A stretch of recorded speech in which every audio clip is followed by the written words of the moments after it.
ఇంకేమైనా సంఘటనలు మీ నాంపల్లి సెక్రటేరియట్ ఎదురుగా రాత్రి 11:30కి 2014లో తెల్లవారితే లలిత కళా తోరణంలో దే వాజ్ ఏ హిజ్రా సమ్మేళనం. మేలుకొలుపుని ఒక ప్రోగ్రామ్ చేస్తున్నారు. కోఆర్డినేటర్ కదా నేను, వేరే స్టేట్స్ నుంచి అందరు వస్తారు. లేట్ నైట్ అయిపోయింది. ఒక నలుగురు టీనేజ్ అబ్బాయిలు they want to kidnap me and they want to harass me. అప్పుడు నా పక్కన ఇంకొక ట్రాన్స్ విమెన్ ఉన్నారు. కొంచెం లావుగా ఎత్తుగా ఉన్నారు. ఆవిడ చూడగానే భయపడేలా ఉన్నారు. అయితే అప్పుడు నాకు అర్థమైంది ఏంటంటే ఒంటరిగా ఆడవాళ్ళు తిరిగితేనే రక్షణ లేదు అనేది కాదు. అర్ధరాత్రి పూట హిజ్రాలు తిరిగినా, ట్రాన్స్ విమెన్స్ తిరిగినా వాళ్ళకు కూడా రక్షణ లేదు అనేది నాకు ఆ రోజు అర్థమైంది. యాక్చువల్లీ నన్ను తీసుకుని బండి మీద కూర్చోబెట్టుకున్నారు వాళ్ళు. ఇట్లా ఒక్క నిమిషం నా గుండె ఆగిపోయింది. ఇప్పుడు మేము కూడా మీ ఆడపిల్లలాగే సర్జరీలు చేయించుకున్నాం, కంప్లీట్గా ఆడపిల్లల్లాగా ఉంటున్నాం. శరీరం మొత్తాన్ని కూడా కంప్లీట్గా స్త్రీగా మార్చుకున్నటువంటి ట్రాన్స్ మహిళలం మేము. మాకు రేపు జరుగుద్ది, మా పైన అసాల్ట్ జరిగితే మాకు నొప్పి లెగుసుద్ది, అవునా? గోర్లతో గీరితే మాకు ఘాట్లు పడతాయి. ఇవన్నీ మాకు జరుగుతున్నప్పుడు ఎందుకు ఇంకా మేము ఆడవాళ్లతో సమానమే కదా, ఆడవాళ్ళు వేరు మేము వేరు అని నేను అనుకోను. ఆ రోజు నుంచి నేను ఏ రోజు కూడా నేను వేరు ఆడవాళ్ళు వేరు అనుకోను. బట్ ఆడవాళ్ళ స్థానాన్ని మేము ఎందుకు తీసుకోలేము అంటే మాతృత్వం మాకు లేదు కాబట్టి తీసుకోలేము. బట్ అడాప్ట్ చేసుకుంటే అంతకంటే బాగా చూసుకుంటాం మేము. There is no compromise. కాబట్టి అమ్మని అమ్మ స్థానంలో ఉంచాం కాబట్టి మేము పిల్లల స్థానంలో ఉండాలనుకుంటున్నాం. కాబట్టి I won't say that we are 100% ఆడపిల్లలం కాదు, ఆడపిల్లల మనస్తత్వంతో ఉన్నాం కాబట్టి మమ్మల్ని ఈక్వల్గా ఉన్నాం కాబట్టి recognise as a complete trans women గానే రికగ్నైజ్ చేయండి. ఆ రోజు భయపడ్డాను. ఆ భయం ఎవరికి కలగకుండా ఉండడం కోసం అన్ని పోలీస్ డిపార్ట్మెంట్స్లో అప్పుడు ఒక మీటింగ్ చేశాను. ట్రాన్స్ మహిళల పైన కూడా రేపులు జరుగుతుంటాయి, మీరు ఆ రేపుల పైన కన్సిడర్ తీసుకొని మీరు ఈసారి ఎవరైనా ట్రాన్స్ మహిళలు వస్తే వాళ్ళకి రేప్ జరిగిందని ఎఫ్ఐఆర్ ఖచ్చితంగా చేయాలి. ఎలా చేయాలి? రేప్ చట్టం న్యూట్రల్ కాదు, ఓన్లీ ఆడవాళ్ళకే ఉంది, మగవాళ్ళకి లేదు. మీకు ఎలా తీసుకోవాలి ఆడవాళ్ళలాగా అంటే అప్పుడు చెప్పాల్సి వచ్చింది, సార్ మేము సర్జరీలు చేయించుకుంటాం, మేము వర్జినోప్లాస్టీ సర్జరీలు చేయించుకుంటాం, మేము కూడా మా బాడీలో బ్రెస్ట్ ఇంప్లాంటేషన్ చేయించుకుంటాము, కాబట్టి మేము కూడా ఆడపిల్లలాగే మా పైన కూడా అత్యాచారం చేయడానికి అవకాశం 110% ఉంది, కాబట్టి మీరు ఈ రేప్ అనే దాన్ని కన్సిడర్ చేయాలి అని. అప్పటి వరకు నాకు రేప్ జరుగుతుందని నాకు తెలియదు, అంటే ట్రాన్స్ మహిళలకు రేప్ జరుగుతుందని నాకు తెలీదు. అలా ఒక మనిషి అప్పుడు సీసీ కెమెరాలు కూడా లేవు. 2013-14లో ఉంటే ఇట్ వాజ్ లైక్ వెరీ, అది సెక్రటేరియట్ ఎదురుగానే ఉన్నా నేను, ఎక్కడో కూడా లేను. వచ్చి అలా ఎత్తుకున్నారు అంతే. ఆవిడ గొడవపడి నన్ను మళ్ళీ తీసుకున్నారు. ఆవిడ తీసుకోగలిగారంటే ఆవిడకున్న స్టామినాలో ఆవిడ తీసుకోగలిగారు. అదే ఒక్కదాన్ని ఉంటే నెక్స్ట్ డే ఏమొచ్చింది, ఎక్కడో ఒక చిన్న న్యూస్ పేపర్లో, ఇప్పుడు సోషల్ మీడియా అంత ఇన్ఫ్లుయెన్స్ గా లేదు, ఎక్కడో ఒకసారి హిజ్రాను దారుణంగా అత్యాచారం చేసి చంపిన పురుషులో మగవాళ్ళు అని వేసేవాళ్ళు. సో అట్లాంటివి ఏవి కాకుండా ఉండడం కోసం కూడా చాలా స్ట్రగుల్ చేశాను నేను. ఎందుకు అంటే ఒకటి, మన పైన జరిగిన అత్యాచారం కంటే వేరే వాళ్ళ పైన జరిగే అత్యాచారాల గురించి ఎందుకు ఎక్కువ మాట్లాడాల్సి వచ్చింది అంటే కమ్యూనిటీ ఎక్కువ సెక్స్ వర్క్ మీద డిపెండ్ అప్ అయ్యింది, అవునా?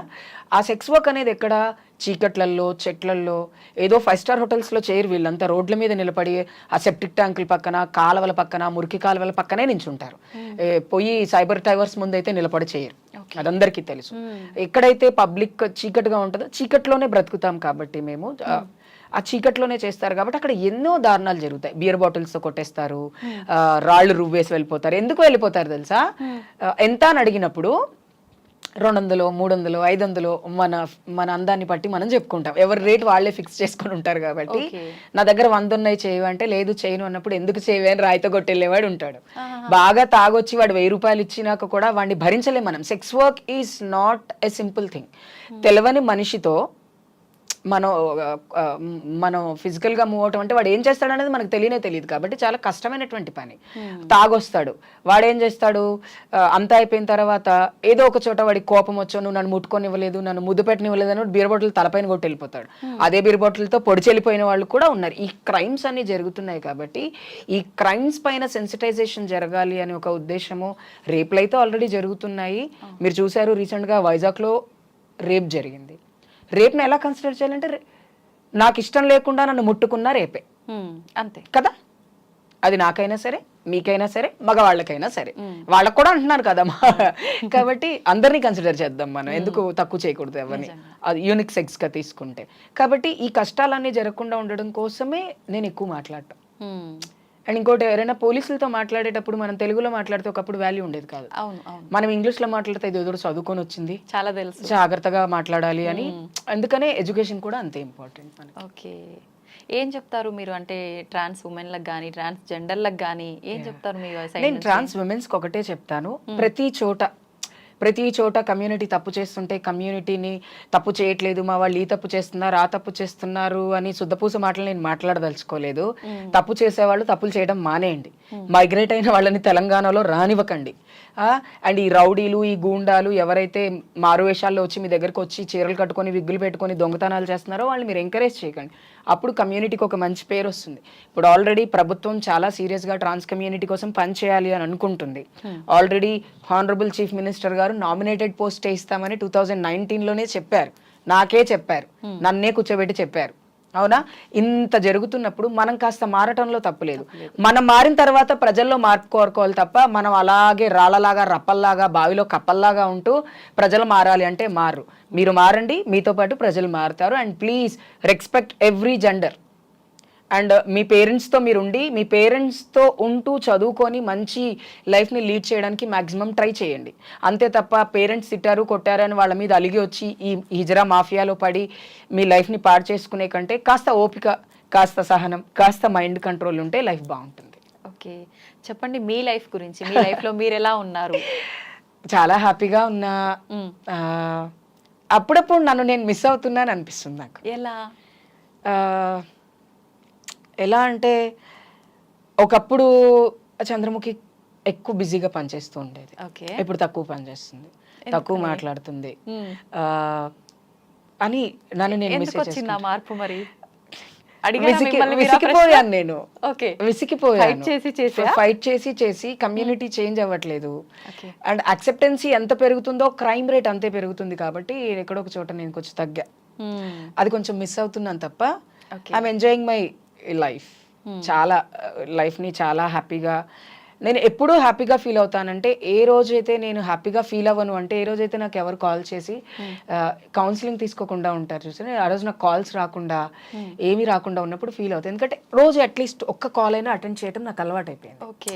అక్క నాకు ఈ ప్రాబ్లం ఉంది, అట్లీస్ట్ చాట్ అయినా అది అక్క నేను ఉరేసుకొని చచ్చిపోతానని మెసేజ్ చేస్తాను నాకు ఒక్కొక్కసారి సోషల్ మీడియాలో. వాడితో మళ్ళీ మాట్లాడి వాడి మైండ్ చేంజ్ చేసి పని చేయటం అలవాటు అయిపోయింది కదా, కాబట్టి ఎప్పుడో ఒక చోట మిస్ అవుతా తప్ప లేకపోతే నన్ను నేను ఎప్పుడూ మిస్ అవ్వను. And I love talking much, ఎందుకంటే ఎక్కువ మాట్లాడడం వల్ల మన గురించి తెలుస్తుంది జనాలకి. నా గురించి తెలవటం నాకు తక్కువే, మన కమ్యూనిటీ గురించి చెప్పడం అనేది చాలా ఇంపార్టెంట్. ఎంతసేపు నేనేం చేశాను నువ్వేం చేసావు అది కాదు, కమ్యూనిటీకి ఉన్న సమస్య ఏంటి, ఇప్పుడు అదే ఇంపార్టెంట్ కదా. అది నాకు ఇష్టం. అందరు అదే అంటారు, ఎప్పుడు మీ గురించి తక్కువ మాట్లాడతారు అంటే నా గురించి చెప్పడానికి ఏముంది, పొద్దున్నే లేచి దేవుడి కాస్త ఆరాధన లైఫ్ లో అది చాలా ఇంపార్టెంట్ నాకు. Little bit spiritual and I read more books. ఎలాంటి బుక్స్ చదువుతారు? హోలీ స్పిరిచువల్ ఎక్కువ, స్పిరిచువల్ బుక్స్. ఎందుకు చదువుతాను అంటే ఎక్కడైనా ఇజ్రాస్ కమ్యూనిటీ గురించి ఏదైనా దొరుకుతుంది, చిన్న స్వార్థం నా గురించి నేను తెలుసుకోవాలి అనుకున్నప్పుడు అన్వేషణ అనేది చాలా ఇంపార్టెంట్. నేను అన్వేషించడం వల్ల ఇలా ఉన్నాను ఈరోజు, చాలా అన్వేషిస్తాను. నేను ఏదైనా గుడికి వెళ్ళినప్పుడు ఈ గుడి దగ్గరికి ఎవరెవరు ఎక్కువ భక్తులు వస్తారు, దీంట్లో ఏ కమ్యూనిటీ మా కమ్యూనిటీ ఉందా, అట్లా చూసుకుంటూ ఉంటా. అది ఇష్టం నాకు. మీకు మ్యారేజ్ కూడా అయింది కదా, చాలా సంవత్సరాలు అవుతోంది మ్యారేజ్. ఎలా ఉంది మీ మ్యారేడ్ లైఫ్? ఒకటి గుర్తుపెట్టుకోవాలి, పెళ్ళి ఎప్పుడు బోర్ కొడుతుంది అంటే ఒకళ్ళ మీద ఒకళ్ళకి గౌరవం తగ్గినప్పుడు. నాకు ఎప్పుడు తగ్గలేదు, ఇన్ని ఇయర్స్ అయినా పెళ్లిలో ఈ రోజు కూడా కాంప్లికేషన్స్ వస్తాయి, దాన్ని కంట్రోల్ చేసుకోవాలి, దాన్ని కూర్చొని షార్ట్అవుట్ చేసుకోవాలి. ఐఎమ్ వెరీ హ్యాపీ దట్ నన్ను అర్థం చేసుకునే భర్త నాకున్నందుకు. అండ్ నన్ను చాలా ప్రేమగా చూసుకుంటారు ఆయన, చాలా షాపింగ్ చేపిస్తారు. ఆడవాళ్ళకి కావాల్సింది ఇది. అంటే నేను కొంచెం ఎక్కువ షాపింగ్ చేస్తా, ఎక్కడికి షాపింగ్కి వెళ్ళినా బోర్ కొట్టకుండా ఎంతసేపు అయినా. నాకు ఇంకొకటి ఏంటి ఇష్టం అంటే నా ఒంటికి ఏ చీర సెలెక్ట్ అవుతుంది అనేది ఆయన సెలెక్ట్ చేయటం నాకు చాలా ఇష్టం. శారీ సెలెక్షన్స్ ఆయనే చేస్తారు ఎక్కువ. బయటికి వెళ్తాం, తింటాం, తిరుగుతూ ఉంటాం. మేమిద్దరము ఇప్పటికీ కూడా మాకు పెళ్ళై 10 సంవత్సరాలు అయింది, 8 సంవత్సరాలు అయిందన్న ఫీల్ ఎప్పుడు లేదు. నిన్న పెళ్ళైంది అన్నట్టే ఉన్నా నేను. అని ఎందుకున్నాము అంటే మా మధ్య ట్రస్ట్ అనేది చాలా గట్టిగా ఉంది. ఎలా బిల్డ్ అయింది ట్రస్ట్? మనం ఉండే పద్ధతిని బట్టి అబద్ధాలు ఆడుకోము, ఏది దాచుకోము, ఏదున్నా సరే ఫైనాన్షియల్ దగ్గర నుంచి ఫ్యామిలీ ఇష్యూస్ వరకు ప్రతిదీ మాట్లాడుకుంటాం. ఒకరికొకళ్ళు టైం ఇచ్చుకుంటాం. ఫస్ట్ ఇద్దరము బిజీగానే ఉంటాం. తను ఉద్యోగం చేస్తారు, నేను పంచాయతీలని ఉద్యోగాలని రాత్రి 2ంటికి వెళ్తే ఒకరోజు 24 hours రాకుండా ఉంటాను నేను కొన్ని ప్లేసెస్కి వెళ్తే. It's based on the situations. ఆయన కూడా ఆయన తిన్నావా తల్లి తిను ఉండు జాగ్రత్త ఫోన్ చేయి బయలుదేరేటప్పుడు, క్యాబ్ ఎక్కిన తర్వాత క్యాబ్ నెంబర్ కేరింగ్, ఆ కేరు ఆ కన్సెంట్ అనేది ఇంపార్టెంట్ లైఫ్ లో. ఇంకోటి ప్రేమ ఎప్పుడు తక్కువ అలవాటు అవుతుంది. ఈ రోజు అలవాటు అయింది, రేపు ఎక్కువ అలవాటు అవుద్ది, తర్వాత ఎక్కువ అలవాటు అవుద్ది. అలవాటే ప్రేమ అంటే ఒక మనిషికి ఇంకొక మనిషి అలవాటు తోడు, ఆ రెండు నా లైఫ్ లో ఉన్నాయి. కాబట్టి నేను ఎప్పుడు కూడా ఎస్పెషల్లీ మా హస్బెండ్ విషయంలో బాధపడలేదు, ఎప్పుడు బాధపడలేదు. I'm very happy. అండ్ తను అంతే హ్యాపీ, చాలా హ్యాపీ. తను ఇలా అంటాడు నా పేరు వస్తే అంటే అన్నట్టుగా. Very happy life, proud feeling. ఎందుకంటే నాకు తెలిసి ఐఎమ్ ఎ యూనిక్ పీస్. ఇది చెప్తాను నేను, ఐఎమ్ ఎ యూనిక్ పీస్. ఆ యూనిక్ పీస్ ఎవరి దగ్గర ఉన్నా వాళ్ళు హ్యాపీగానే ఉంటారు. And he is also unique to me. నేను హ్యాపీగా ఉన్నా. Love doesn't it's a god. ప్రేమ అనేది భగవంతుడు, కనపడడు. గుడికి వెళ్తాము, విగ్రహాన్ని చూసి దండం పెట్టుకుంటాము, అక్కడున్న ఆ స్పిరిచువాలిటీ మనని స్పిరిచువల్ గా తీసుకెళ్తుంది. భర్త కూడా భగవంతుడే భార్యకి, నాలాంటి భార్యకి. అట్లా. ఎందుకంటే చిన్నప్పటి నుంచి అమ్మని చెల్లిని అమ్మమ్మని నానమ్మని చూస్తూ పెరిగాం. మా నానమ్మ అమ్మమ్మ వాళ్ళు అయితే మా తాతయ్యల ముందు కూర్చునే వాళ్ళు కూడా కాదు. వాళ్ళు కుర్చీలో కూర్చుంటే వీళ్ళు కిచెన్ లోపల ఎక్కడో కూర్చునేవాళ్ళు. ఇప్పుడంటే కాళ్ళ మీద కాలేసుకొని ఏంది చెప్పబ్బా అంటున్నారు, కానీ అది పద్ధతి కాదు కదా. కొన్ని మనం మన సంప్రదాయాన్ని పాటించాలి. ఆ విషయంలో నేను చాలా స్ట్రిక్ట్. అందుకే నేను ఇంత హ్యాపీగా. వర్క్ విషయంలో అంతా మీకు సపోర్ట్ చాలా, ఇంట్లో హెల్ప్ చేస్తుంటారా? చాలా అన్ని రకాలుగా హెల్ప్ చేస్తుంటాను. నేను స్ట్రెస్ లో ఉన్నప్పుడు కూడా డర్ర బయటకు వెళ్ళిపోతే కాసేపు ఎక్కడైనా కూర్చోబెడతారు నన్ను. ఎవరో చచ్చిపోతే ఇంత టెన్షన్ పడి ఇంత ఏడోకు ప్లీజ్. మొన్న నేను ఒక 1 week ముందు చాలా డిప్రెషన్లో ఉన్నా. 2 రోజులు అన్నం తినబుద్ధి కాలేదు, ఏం తినబుద్ధి కాలేదు, అలా ఉన్నా. చచ్చిపోయిన ఆమె కోసం న్యాయం చేయడం కోసం నువ్వు కష్టపడాలి, కానీ ఆ చనిపోయిందని అలాగే బాధపడితే దాన్ని ఓవర్కమ్ చేసుకొని ఏం చేయాలో ఆలోచించాలి నువ్వు చంద్ర. అలా ఏడవద్దు. నువ్వేడవటం ఏంటే అంటే చూడగానే ఒక ఎమోషనల్ అయిపోయా. అదే ప్లేస్ లో నేనుంటే కూడా ఎవరున్నా అంతే కదా.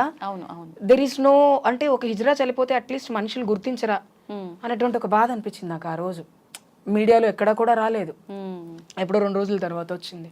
ఆడవాళ్ళు చచ్చిపోతే breaking news, breaking news, breaking news. చిన్నల పైన అత్యాచారాలు జరిగితే బ్రేకింగ్ న్యూస్. ఆమె పైన కూడా అత్యాచారం జరిగే చనిపోయింది. అది నన్ను ఎక్కువ బాధ పెట్టింది ఒక 1 week. ఆ 1 week అయితే ఒక 2 days అసలు నన్ను ఎలా అయిపోయానంటే ఒక డిప్రెషన్లోకి వెళ్ళిపోయా. కమ్యూనిటీ కదా, బయట వాళ్ళు కాదు కాబట్టి. బయట వాళ్ళు అయితేనే ఎంతో బాధపడతాం మనం, అలాంటిది కమ్యూనిటీ. నాతో మాట్లాడే అమ్మాయి ఎప్పుడు కనబడ్డా పాంపడితే నాని అని చెప్తుంది, కాగులించుకుంటది. రెగ్యులర్ గా తెలుసు నేను పాంపడితే పెద్దవాళ్ళకి కాళ్ళకి నమస్కారం మా భాషలో. సో అవన్నీ చెప్తూ ఉంటది. ఇట్లాంటి టైంలో తను నన్ను హీల్ చేస్తూ ఉంటారు. వాళ్ళు కాదు మా ఎక్కువ ఆలోచించకుమా, తినుమా.